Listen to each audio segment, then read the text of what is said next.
Jean-Pierre Mercier, délégué syndical central CGT de PSA. Bonjour, merci d'être avec nous. Et Alain Griset, président de l'Union des entreprises de proximité. Mais d'abord, je voudrais avoir votre réaction sur l'actualité très dense de ce matin.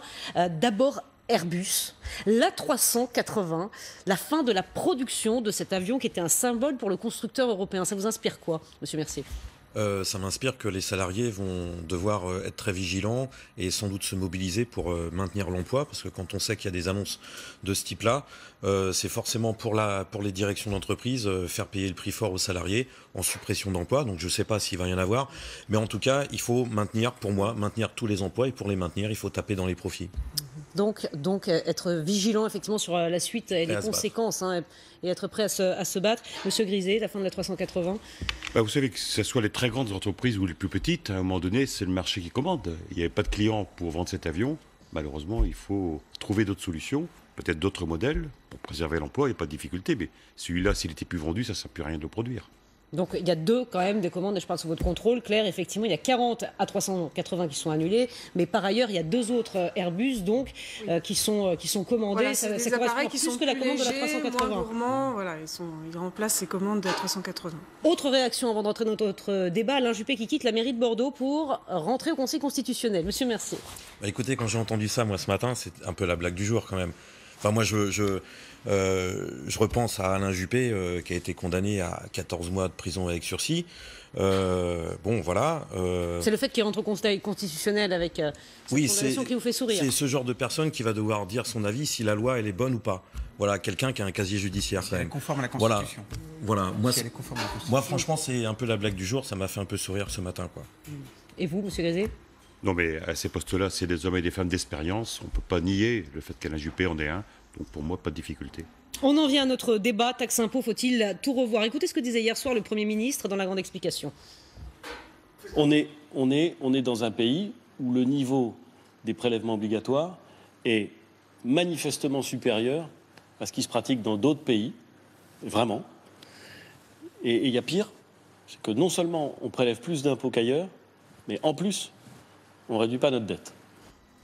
Faut-il revoir toute la politique fiscale en France? Oui.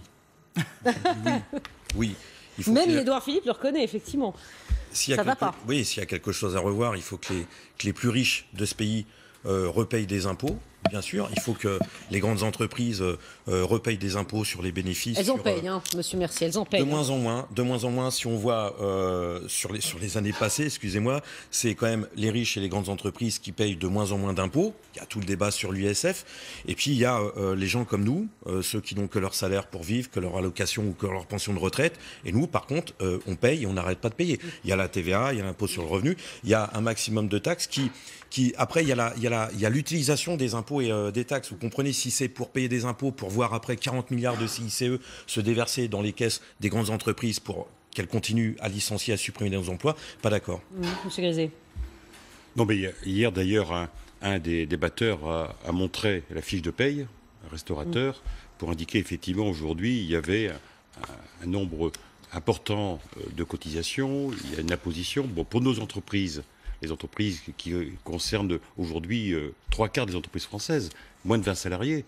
Aujourd'hui, la fiscalité n'est pas adaptée à la taille de nos entreprises. Et on voit bien que pour le pouvoir d'achat des salariés, vous n'avez pas les moyens, effectivement. Pour le pouvoir d'achat des salariés, il est évident que s'il y avait moins de cotisations, ça serait plus facile. Mais derrière se pose la question de savoir comment on fait.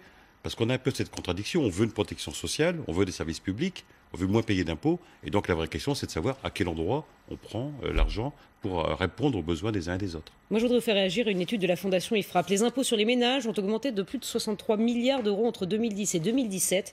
Et les 30% des Français les plus riches y contribuent pour les 2/3. Ce sont des chiffres, des faits. Donc, monsieur Mercier, factuellement, les riches en France payent l'impôt et le payent donc pour les 2/3. Ce genre de philosophie, ça va être compliqué de nous la faire avaler. Parce que c'est le contraire qu'on voit. Oui, ce sont des chiffres. Mais alors, tout le débat sur l'ISF, c'est quoi alors?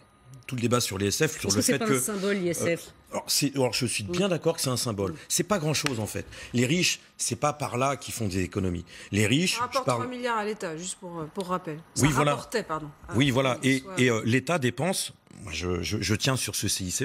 L'État dépense 40 milliards de CICE qui se déversent vraiment dans les caisses des plus grandes entreprises du pays, les entreprises du CAC 40. J'en sais quelque chose. Je travaille PSA, une des entreprises du CAC 40, qui a obtenu plusieurs centaines de millions d'euros de CICE et qui continue à fermer des sites. L'usine de Saint-Ouen, l'usine d'Héry-Moncourt, qui continue à supprimer des emplois. Et il touche le pactole au niveau des aides publiques. Ça, c'est Il y a aussi anormal. des créations d'emplois, comme on l'a vu avec les chiffres ce matin. Le chômage continue à refluer. C'est pas suffisant, on est bien d'accord, mais il continue à refluer en France. Alors ça dépend après ce qu'on appelle chômage ou pas chômage. Quand on voit que ce qu'on arrive à décrocher, c'est des CDD, c'est du précaire, c'est de l'intérim, et puis qu'on fait des périodes de chômage, entrecoupées de périodes de chômage, moi j'appelle pas ça un vrai boulot, Monsieur un vrai Rizet. contrat. Non, il est évident qu'il doit y avoir aujourd'hui un vrai débat sur l'équité fiscale. On voit bien que nos entreprises, par exemple, aujourd'hui, payent globalement plus d'impôts, de cotisations qu'elles devraient en payer quand on compare avec les autres pays européens. Et donc ce sujet, pour nous, il doit être sur la table. D'ailleurs, nous organisons à l'U2P des grands débats dans le territoire, et c'est le sujet numéro 1. On voit bien qu'aujourd'hui, sur un même territoire, une entreprise ne paye pas toujours les mêmes cotisations, les mêmes charges que l'autre à côté. Et donc l'équité fiscale est importante. Et après, derrière, il y a la question des cotisations sociales sur le travail. Est-ce que le modèle qui a été créé après la guerre est toujours aujourd'hui le bon modèle? Par exemple, on a des plateformes aujourd'hui qui payent strictement pas de cotisations sociales, pas d'impôts. Est-ce qu'on doit pouvoir changer ce modèle-là?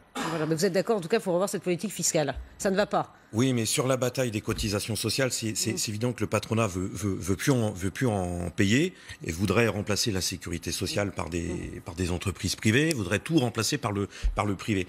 Le problème, c'est que nous, notre salaire, on peut pas se soigner, on peut pas éduquer nos gamins rien qu'avec notre salaire. On a besoin de services publics. Il faut les financer. Je suis désolé. Et pour les financer, les grandes entreprises, les grands de ce monde, les riches, les milliardaires ne veulent plus payer pour financer ça. Je n'ai pas dit du tout qu'il fallait plus de sécurité sociale. Je dis simplement que le fait de faire peser sur le travail le coût du social, aujourd'hui, pénaliser même les salariés qui n'ont un revenu net qui est moins important du fait du coût du travail.